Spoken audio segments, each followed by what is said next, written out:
My new VP of engineering told me I was being terminated because my $165,000 salary could hire 4 junior developers at $40,000 each, delivering what he called better cost efficiency and broader technical coverage.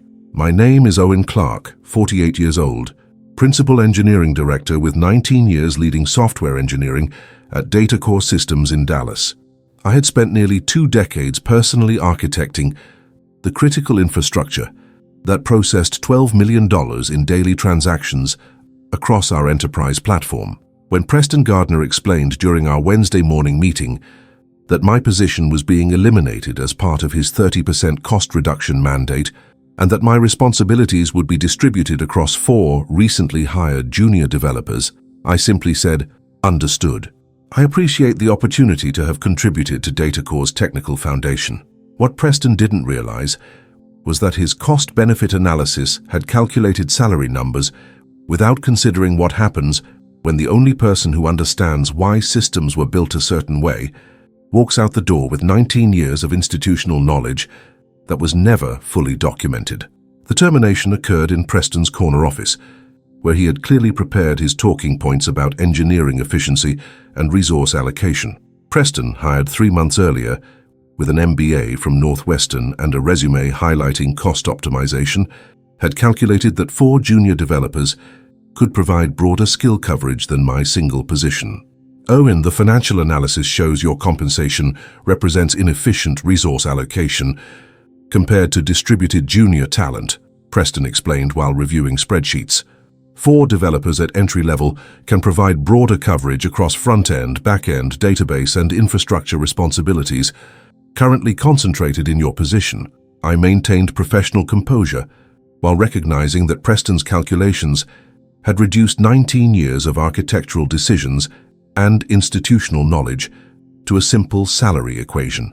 "Preston, have you arranged knowledge transfer sessions to ensure continuity for the critical systems I maintain?"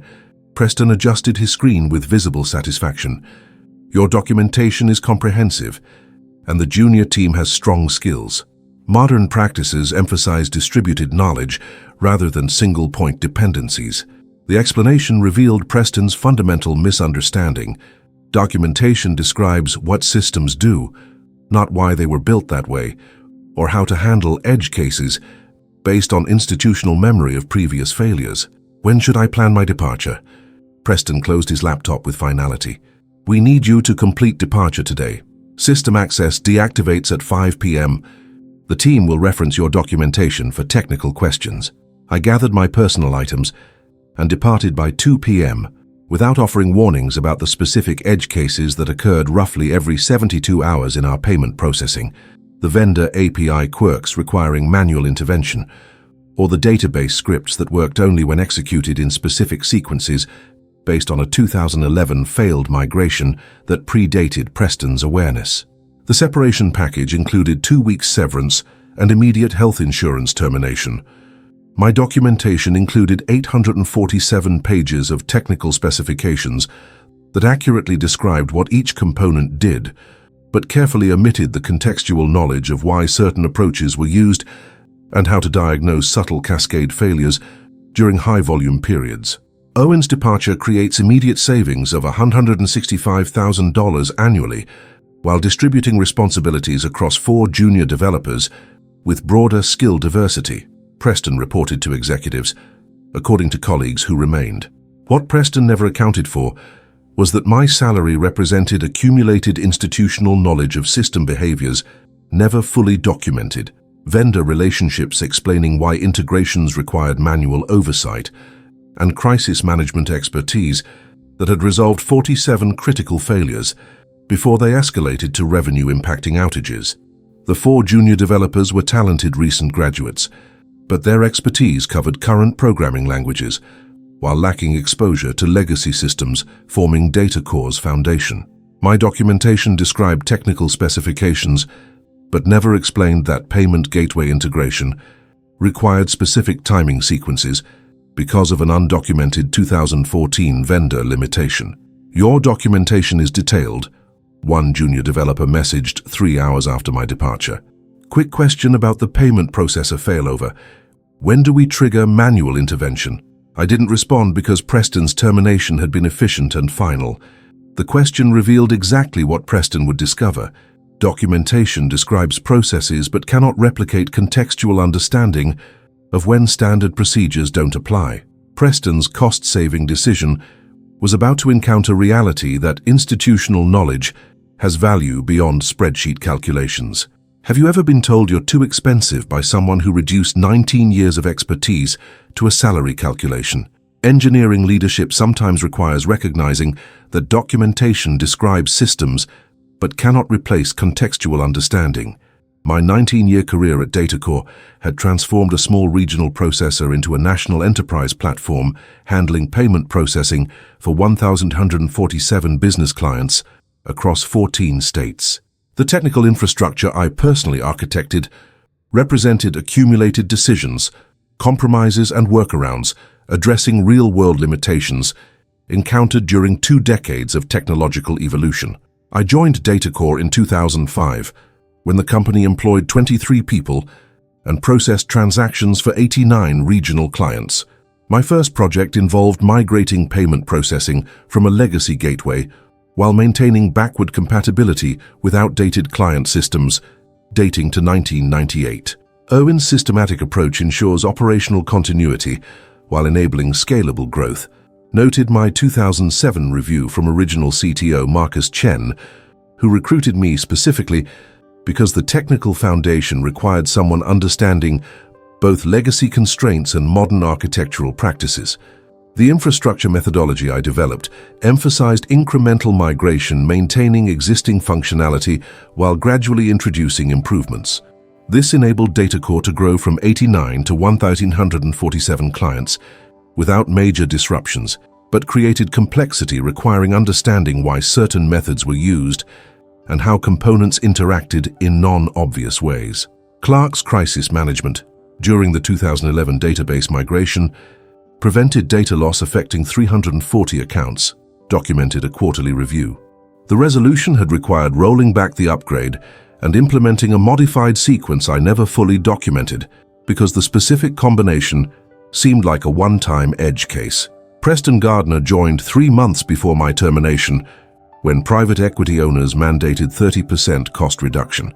His background included an MBA, 5 years at consulting, and 2 VP positions implementing cost reductions. His actual engineering experience was limited to a brief junior project manager role, meaning his understanding came from MBA case studies rather than maintaining complex systems built over decades. Preston represents strategic leadership in operational efficiency, announced CEO Richard Hartman. The appointment surprised the team. The first time engineering leadership reported to someone without significant technical background. Preston's first initiative analyzed department expenses through resource allocation efficiency metrics, comparing salary costs to measurable outputs like code commits and feature deployments. My role appeared inefficient because responsibilities included architecture, crisis management, and vendor relationships rather than daily code contributions generating visible metrics. Owen's position shows concerning utilization, with limited measurable output relative to compensation, Preston explained 6 weeks before my termination. Modern organizations optimize through distributed responsibilities rather than concentrated knowledge, creating single-point dependencies.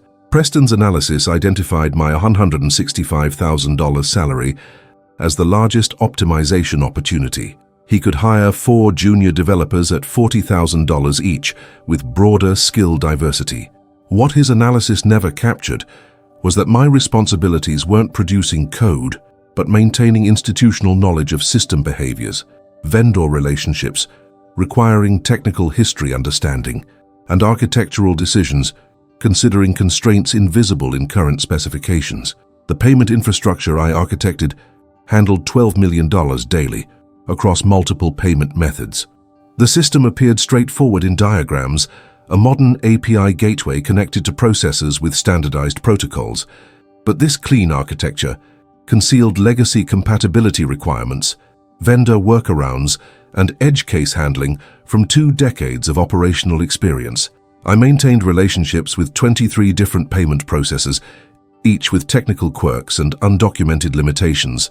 My documentation described API specifications, but didn't capture that certain vendors experienced processing delays during month-end periods, that specific endpoints occasionally returned inconsistent formats, or that particular error codes meant different things, despite technically correct documentation.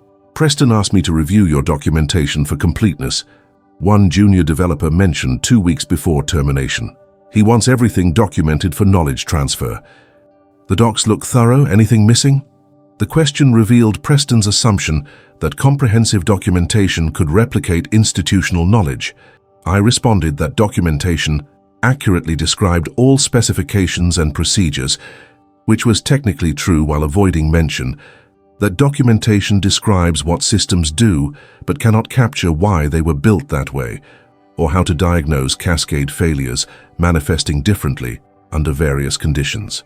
Preston's confidence was built on spreadsheet analysis, showing my salary could be replaced with 4 junior developers whose combined output would theoretically exceed mine. But this treated engineering as fungible resources without considering that some expertise exists only in human memory, accumulated over decades. The $12 million in daily transactions represented critical operations where brief outages resulted in immediate revenue loss and contract violations. Preston's analysis identified immediate savings, but never considered potential costs of system failures when institutional knowledge was unavailable during the first crisis, requiring understanding something documentation mentioned, but never fully explained.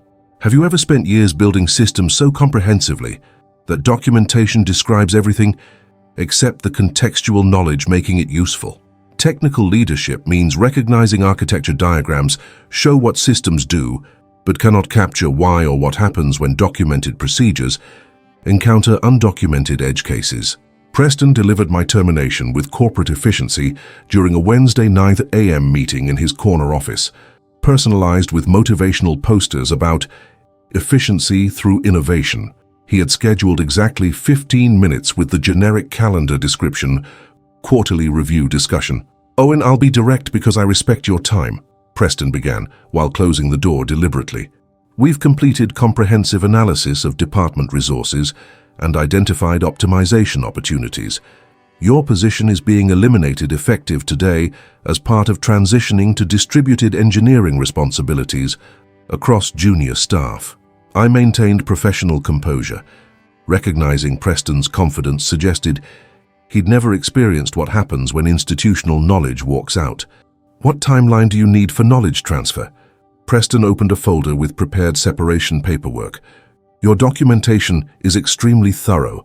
The junior team reviewed it last week and confirmed everything is well documented. We need departure completion today with system access deactivating at 5 p.m. The team is ready to assume responsibilities immediately." The statement confirmed Preston genuinely believed comprehensive documentation could replicate 19 years of institutional knowledge. "The documentation describes all standard procedures. Have you arranged vendor relationship transitions?" Preston made a checklist note casually. "The team will introduce themselves to vendor contacts as needed. Modern API integrations should be straightforward for any competent developers once familiar with your documentation." The response revealed fundamental misunderstanding of vendor relationships built over years, human connections through repeated interactions, and demonstrated competence, not transferable assets. "Understood. I'll gather personal items and complete departure by 2 p.m. Anything specific to document beyond existing guides?" Preston shook his head with satisfaction. "Your documentation is comprehensive. Just update access credentials in the password manager. The team appreciates your contributions to DataCore's foundation." I left Preston's office at 9:15 a.m. and returned to my workspace to pack items accumulated over 2 decades.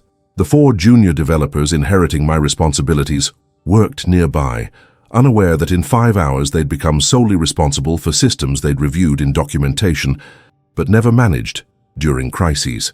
"Hey, Owen, sorry about the reorganization," said Marcus Webb, a junior developer who'd joined 6 months earlier. "Preston said your docs are thorough, though.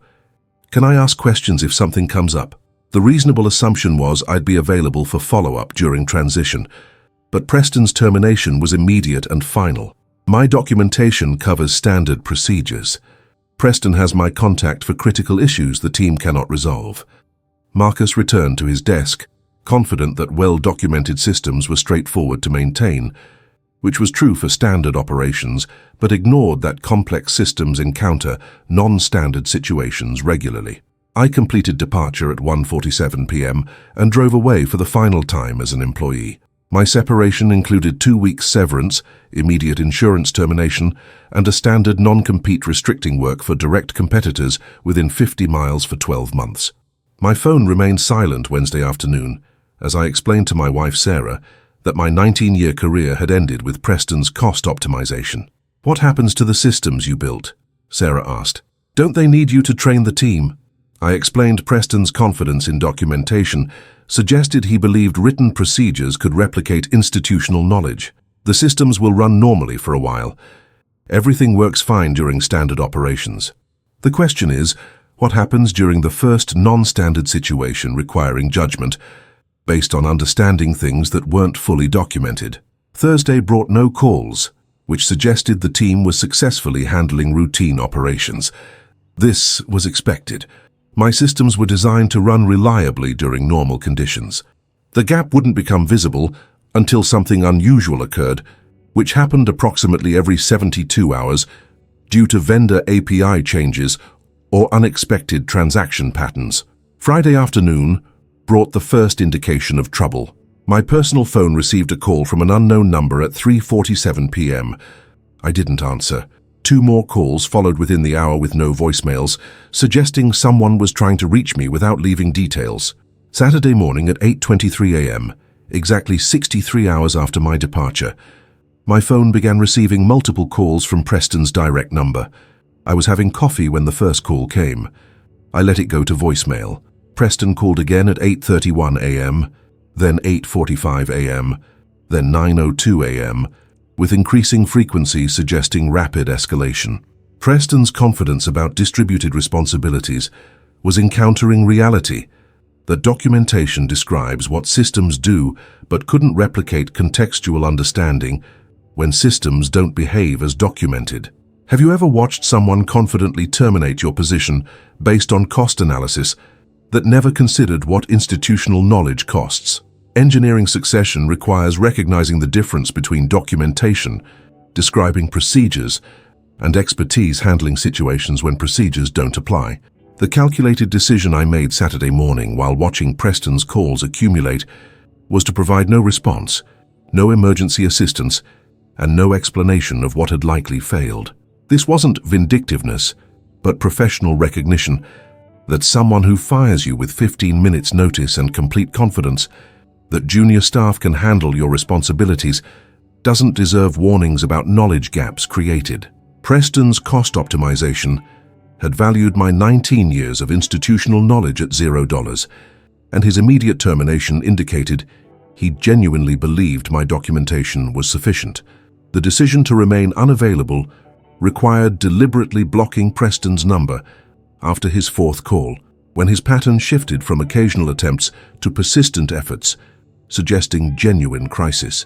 "Should you call them back?" Sarah asked, when my phone displayed Preston's 6th call. "It might be important."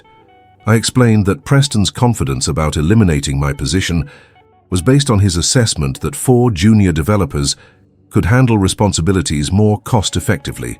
Preston made a calculated business decision that my expertise could be replaced by junior staff using documentation. If that analysis was correct, they should resolve whatever issue occurred by following documented procedures. If incorrect, Preston needs to learn that institutional knowledge has value beyond salary calculations. Remaining unavailable required resisting natural instinct to help colleagues struggling with system failures. But Preston's termination was designed to completely sever my relationship with DataCore, and responding to emergency calls would teach Preston he could terminate expensive employees while accessing their expertise during crises. The specific failure occurring could be predicted with confidence based on timing. 63 hours after departure put the crisis in the window, when routine vendor API changes would trigger cascade failures in payment processing. Every major processor implemented weekend maintenance, occasionally introducing subtle incompatibilities, requiring specific handling. My documentation mentioned vendor changes could affect stability, but didn't provide detailed guidance on diagnosing which vendor caused issues or what resolution approaches worked. Owen, this is Preston Gardner. We have an urgent system issue affecting payment processing and need immediate assistance. Please call back as soon as possible, said Preston's voicemail from his 8th call at 10:17 a.m. His voice carried stress, contrasting sharply with Wednesday's confident efficiency, suggesting the issue was severe. I listened once and deleted it without responding. Preston's urgent request came 63 hours too late for reasonable succession planning. If he wanted continued access during failures, he should have arranged transition periods or consulting agreements during termination. The voicemails continued with increasing urgency. Owen, the payment system has been down for 3 hours, and we're losing significant revenue. The team cannot diagnose the issue from documentation. Please respond urgently, said Preston's 14th call at 1:43 p.m. 3 hours of downtime during peak Saturday retail processing meant substantial impact. Owen, this is Richard Hartman calling from my personal number, said a voicemail at 2:56 p.m. from DataCore's CEO. Preston informed me you were terminated Wednesday, which I wasn't aware had been finalized. We have critical system failure affecting all payment processing. Please call me directly. We're prepared to discuss appropriate compensation for emergency assistance. Richard's message confirmed Preston hadn't fully communicated termination decisions to executives, that leadership now recognized losing my knowledge was problematic, and they were willing to negotiate compensation rather than assuming free support. But the message arrived 5 hours into a crisis, costing $500,000 hourly. I didn't return Richard's call, maintaining disciplined approach of providing no response. Sunday brought 34 missed calls, 17 from Preston, 8 from DataCore mainline, 6 from Richard, and 3 from unknown numbers. Owen, we've now been down for 18 hours, and penalty fees are approaching $4 million, said Preston's 23rd call Sunday. I acknowledge our separation process could have been handled better. We need your assistance and are prepared to offer substantial compensation. Please respond. The admission that separation could have been handled better was Preston's first acknowledgement of unforeseen complications, though notably still framed as process handling rather than fundamental error, assuming junior staff could replicate institutional knowledge. My planned family vacation to Colorado was scheduled Monday with a 6:45 a.m. flight. The timing was coincidental but fortuitous. It would remove me from Dallas for a week and provide natural explanation for unavailability. I mentioned to Sarah we should place phones in airplane mode during the flight to truly disconnect, which was honest advice that also ensured I'd remain unreachable regardless of Preston's attempts. Preston's confidence about cost optimization had encountered reality that institutional knowledge has value, visible only when it's no longer available during crises, requiring understanding something documentation mentioned, but never fully explained. Have you ever made the calculated decision to remain unavailable after someone terminated your position, with confident assertions that junior staff could handle responsibilities? Professional succession planning sometimes requires letting organizations discover what institutional knowledge costs. Monday morning, Sarah and I boarded our 6:45 a.m. flight to Denver, while my phone displayed 47 missed calls from the previous 48 hours. I placed my phone in airplane mode during the taxi and didn't reconnect until landing in Denver at 9:30 a.m. Mountain Time. The vacation included hiking Rocky Mountain National Park and deliberately disconnecting from technology. Under normal circumstances, I would have felt guilty being unreachable during major system failures. But Preston's termination was designed to completely sever my relationship through immediate departure and confident documentation assertions, which meant remaining unavailable simply respected boundaries Preston established. Phone notifications loading Monday afternoon showed 23 additional missed calls. The volume suggested the crisis was continuing into its 4th day, which meant whatever failed in payment processing was beyond the junior team's capability to resolve using documentation and combined skills. Are you going to check what they want? Sarah asked Monday evening when my phone received 3 more calls. They seem desperate. I explained checking voicemails would reveal technical details, creating psychological pressure to provide assistance, despite Preston's final termination. Disciplined unavailability required avoiding information triggering professional instinct to help resolve failures I was no longer employed to manage. The technical failure could be reconstructed based on timing. Saturday morning represented the weekly window when Viridian Payments, our primary processor, implemented routine API updates, occasionally introducing compatibility issues requiring immediate adjustments. My documentation mentioned Viridian performed weekly maintenance, but didn't provide detailed diagnostic approaches when changes caused cascade failures. The cascade pattern from Viridian changes started with increased transaction failures appearing as isolated errors. The junior team would initially dismiss these as routine fluctuations, but failures would accumulate in retry queue until exceeding capacity and triggering automatic failover to backup processor secure transact. However, failover logic included timing assumptions based on Viridian's normal patterns, so the backup would also experience issues. Within hours, both processors would be partially degraded. The resolution required understanding root cause was Viridian's API changes rather than integration code problems, which meant temporarily disabling retry logic, manually clearing accumulated queue, implementing configuration changes for new API behavior, and gradually re-enabling processing.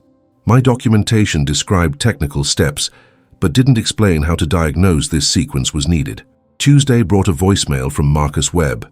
"Owen, I know you're not working here anymore, but we've been down since Saturday and literally cannot figure out what's wrong. System behavior doesn't match anything in documentation. If you hear this, we're desperate for guidance. Preston authorized consulting payment at whatever rate you want.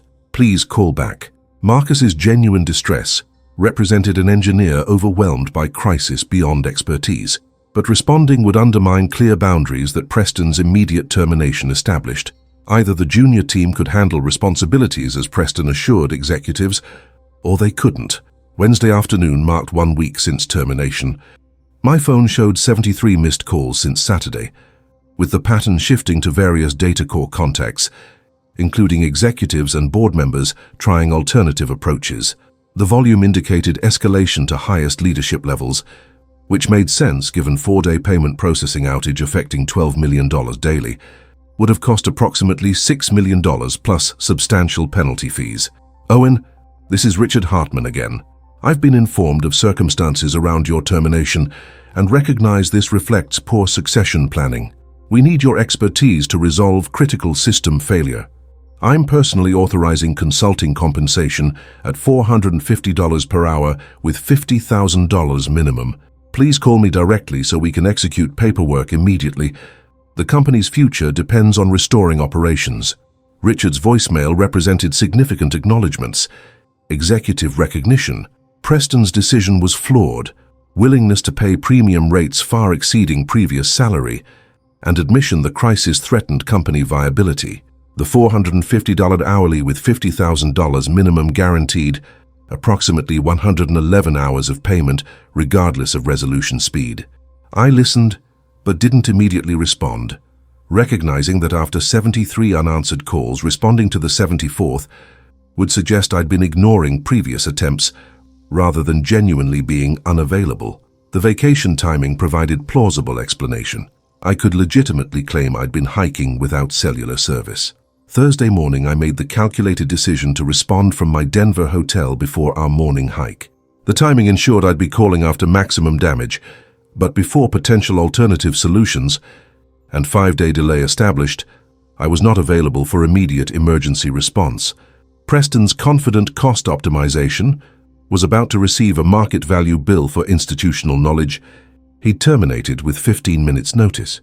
Have you ever taken a deliberately planned vacation after being terminated, knowing it would make you unreachable during the first crisis, proving your replacement strategy was flawed? Professional boundaries sometimes require letting organizations discover what institutional knowledge costs when they can no longer access it for free. Thursday morning at 8:47 a.m. Mountain Time, I returned Richard Hartman's call from my Denver hotel. The phone rang twice before Richard answered with immediate urgency. "Owen, thank you for calling back. We have a critical situation requiring your immediate expertise, Richard began without preliminary greeting. Our payment systems have been completely down since Saturday. We've lost over $6 million in revenue, and penalty fees are approaching $3 million. The team cannot diagnose what's wrong. Can you help us? I responded with professional courtesy, establishing clear boundaries about consulting engagement. Richard, I received your voicemail about consulting opportunities. I'm currently on vacation in Colorado, but can discuss potential terms. What specific compensation structure were you proposing? Richard seemed momentarily caught off guard by business focus, but quickly confirmed terms. We're offering $450 per hour with $50,000 minimum, payable immediately upon agreement execution. Can you start today? Every hour costs us approximately $500,000. The compensation was reasonable for emergency consulting by someone with specialized expertise.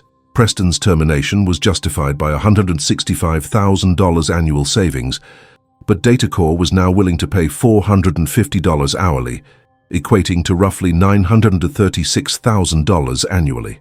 The $50,000 minimum guaranteed more than 4 months of my previous salary. I can review the situation this afternoon and provide assessment. I'll need remote access to monitoring dashboards and error logs. Can you have IT restore my credentials to view only? Richard confirmed he'd personally ensure access restoration within the hour, and legal would send consulting agreement immediately. The conversation established clear terms that I was providing paid consulting rather than employee assistance. System access arrived at 10:23 a.m. via secure email. The consulting agreement arrived at 10:41 a.m. containing standard contractor terms, with $450 hourly and $50,000 minimum payable within 5 business days. I reviewed terms, signed electronically, and connected via VPN to assess what occurred. The monitoring dashboard showed exactly what I anticipated. The payment system was experiencing catastrophic cascade failure, affecting both primary and backup processors, with 98% transaction failure rates and retry queues exceeding 840,000 pending attempts. The junior team had clearly tried various approaches based on documentation, but each attempted fix inadvertently worsened the situation. Error logs revealed Viridian had implemented routine API response timing updates, reducing their standard timeout from 30 to 20 seconds, which was technically documented in change notification emails forwarded to me routinely, but which the junior team had no context to recognize as significant. This meant our integration code, configured for 30-second timeouts, was now waiting too long, triggering timeout errors cascading through retry logic. The resolution required a specific sequence my documentation described individually, but never assembled for this failure pattern. I spent 35 minutes reviewing logs confirming diagnosis, then 55 minutes executing resolution while documenting actions. The retry queue clearing required database maintenance scripts I'd written years earlier. The integration updates involved modifying timeout values, documented in administration guides, but requiring knowledge of which parameters to adjust based on understanding Viridian's new behavior. By 12:47 p.m. Mountain Time, 90 minutes after beginning diagnostic review, payment processing was restored to normal operation with 99.7% success rates. Owen, systems showing normal operation. Thank you for rapid resolution, Richard messaged at 1:03 p.m.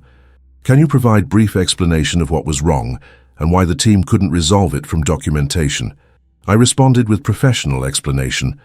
The failure was triggered by Viridian payments, reducing API timeout from 30 to 20 seconds during Saturday maintenance. This created cascade failure in retry logic, requiring specific resolution sequence. Individual procedures were documented, but diagnostic approach for identifying this pattern and knowing to apply procedures in that sequence requires experience with how systems behave during cascade failures. Richard's response came within 3 minutes. Understood. This incident raised serious questions about succession planning. Can you remain available on consulting basis for future issues while we evaluate engineering structure? I'm establishing independent consulting practice and will be available for appropriate engagements. The current agreement covers this specific incident. We can discuss ongoing arrangements after I return from vacation. The consulting fee for 90 minutes would technically yield $675 at $450 hourly, but the $50,000 minimum meant DataCore was paying approximately $555 per minute for expertise Preston valued at $0. The comparison revealed market value of institutional knowledge when organizations actually needed it. Friday brought unexpected news via LinkedIn. Preston Gardner had been terminated effective immediately. The announcement characterized his departure as mutual separation to pursue other opportunities, corporate language for termination with face-saving messaging.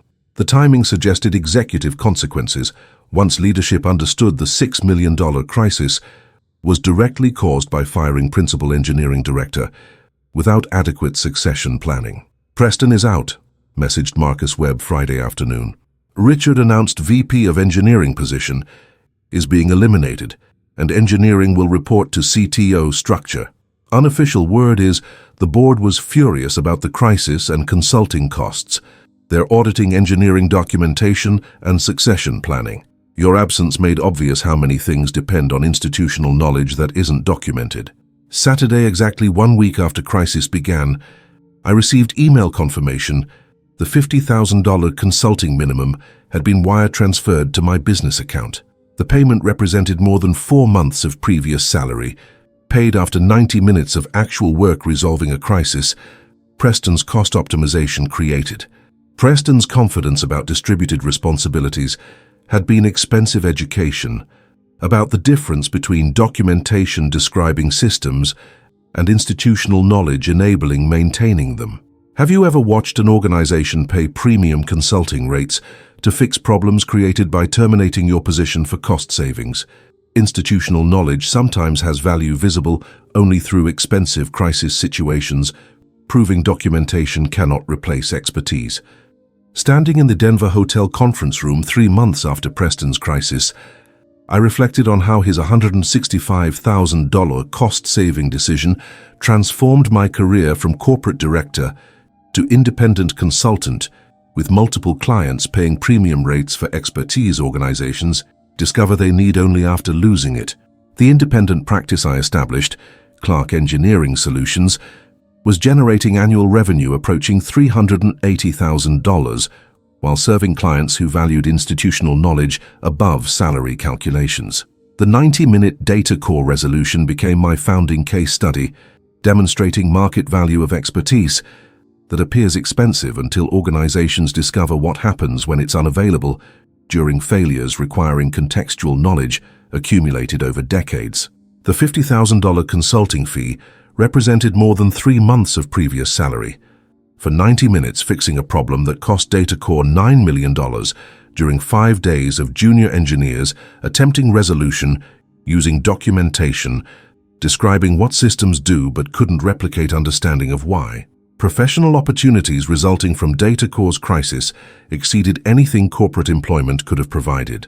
Word of Preston's expensive lesson spread quickly through Dallas technology community, where multiple CTOs reached out about consulting arrangements. The common theme was recognition that experienced engineers provide value beyond daily tasks, and that institutional knowledge has market price visible only when organizations try replacing expertise with junior staff and documentation. Owen's crisis resolution demonstrates why institutional knowledge requires proper valuation, noted consulting engagement from TechCore Industries, a competitor that hired me for $215,000 annually, plus equity. His experience proves some expertise cannot be replaced by hiring multiple junior staff, regardless of documentation quality. The independent practice was generating substantially higher income than previous corporate salary, while providing satisfaction through establishing clear boundaries about engagement terms. Client relationships were built on mutual respect for expertise rather than cost optimization, reducing experience to salary calculations. The DataCore relationship continued on consulting basis with quarterly retainer agreements, providing ongoing access for architecture questions, crisis management, and succession planning initiatives, recognizing institutional knowledge as valuable asset requiring proper documentation and phased transition. The quarterly retainer totaled $85,000 annually for approximately 10 hours monthly of actual consulting work. We've completely restructured our approach to engineering knowledge management based on what we learned, explained Richard during quarterly business review 6 months later. Your absence made clear that documentation describes systems but cannot replace contextual understanding. We're now implementing proper succession planning with knowledge transfer programs and realistic timelines rather than assuming junior teams can immediately assume complex responsibilities. Professional recognition generated speaking opportunities at regional conferences where CTOs focused increasingly on knowledge management and avoiding expensive mistakes. Preston's optimization represented. Annual speaking engagements were generating supplemental income of $45,000 while reinforcing expertise in institutional knowledge preservation. Clark's experience demonstrates how cost optimization, ignoring institutional knowledge, can create expenses far exceeding savings from eliminating experienced positions. Observed keynote presentation I delivered at Southwest Technology Leadership Conference. Preston's decision to eliminate a $165,000 position ultimately cost DataCore more than $9 million in crisis damages, plus premium consulting fees.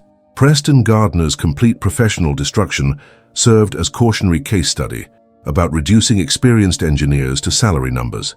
His subsequent positions visible through LinkedIn showed declining responsibility and shorter tenures as the DataCore crisis became known throughout industry circles. But the most meaningful outcome was validation that institutional knowledge has measurable market value, visible only when organizations try operating without it. The junior developers Preston hired could have been valuable under proper mentorship, but his assumption they could immediately replace decades of expertise through documentation had been catastrophically wrong. Sometimes the best career opportunities come from organizations discovering they valued you only after losing access to your expertise, I reflected during consulting strategy sessions. Preston's optimization taught DataCore an expensive lesson about the difference between what expertise costs and what it's worth. The systematic consulting approach emphasized establishing clear boundaries about engagement terms, appropriate compensation, and relationships with organizations valuing knowledge preservation, rather than seeking emergency fixes for problems created by poor succession planning. Client selection focused on companies demonstrating genuine commitment to engineering excellence. Clark Engineering Solutions' proven expertise makes them ideal consultants for organizations seeking to avoid expensive failures from poor succession planning, explained consulting agreement with regional healthcare technology company. Looking back on Preston's termination decision, I realized his $165,000 cost-saving initiative was the catalyst for professional independence and enhanced compensation exceeding anything corporate employment could have provided. His confident assertions about documentation sufficiency were proven wrong in expensive ways that became industry case study, but they created market opportunity for consulting practice built on helping organizations avoid similar mistakes.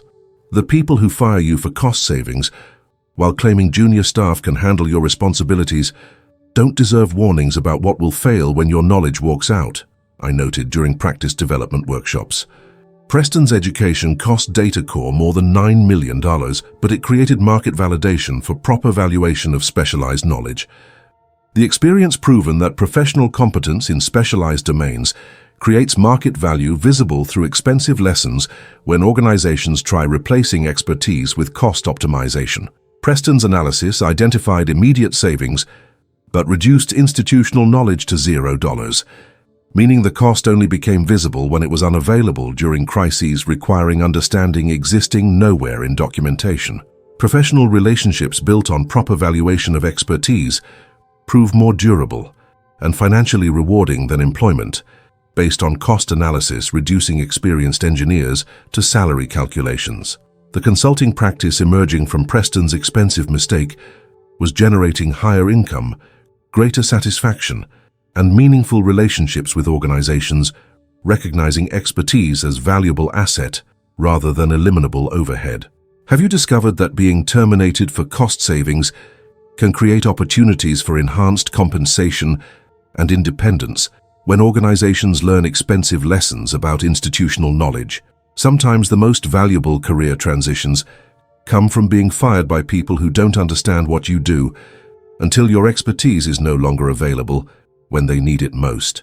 If this story of institutional knowledge and professional succession planning resonated with you, please hit that subscribe button to Revenge Tales with Luke. Share your experiences with cost optimization decisions and engineering expertise in the comments below. Your story might help someone else facing similar challenges with organizations, reducing experienced professionals to salary calculations. See you in our next story.